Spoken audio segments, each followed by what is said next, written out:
ఐదో ఏడాది మూడో విడతగా వైఎస్ఆర్ రైతు భరోసా, పీఎం కిసాన్, వైఎస్ఆర్ సున్నా వడ్డీ పంట రుణాలు, రైతన్నలకు వడ్డీ రాయితీ సొమ్మును తాడేపల్లి క్యాంపు కార్యాలయం నుండి ముఖ్యమంత్రి వైఎస్ జగన్మోహన్ రెడ్డి బటన్ నొక్కి ఖాతాల్లో నేరుగా జమ చేశారు. స్థానిక కలెక్టరేట్ వీడియో కాన్ఫరెన్స్ హాల్ నుండి జిల్లా కలెక్టర్ సుమిత్ కుమార్ గాంధీ, జిల్లా వ్యవసాయ సహాయక మండలి సభ్యులు, చైర్మన్ కైగాల శ్రీనివాసరావు, జిల్లా వ్యవసాయ అధికారి, సభ్యులు, వ్యవసాయ అనుబంధ శాఖ అధికారులు, రైతులు తదితరులు ఈ కార్యక్రమాన్ని వర్చువల్ గా తిలకించారు.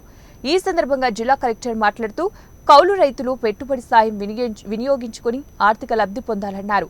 మన జిల్లా కోస్తా తీరంలో ఉండటం, గోదావరి నది డెల్టా ప్రాంతం కావడం కారణంగా తరచూ తుఫాను వరదలు సంభవించి రైతులు పంటలను నష్టపోవడం జరుగుతుందన్నారు.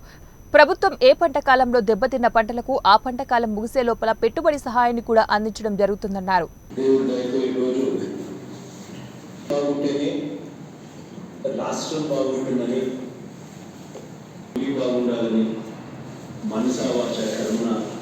ప్రతి అడుగు కూడా అదే డైరెక్షన్ గర్వపడతా ఉన్నానని చెప్పి సందర్భంగా చెప్తా ఉన్నాను.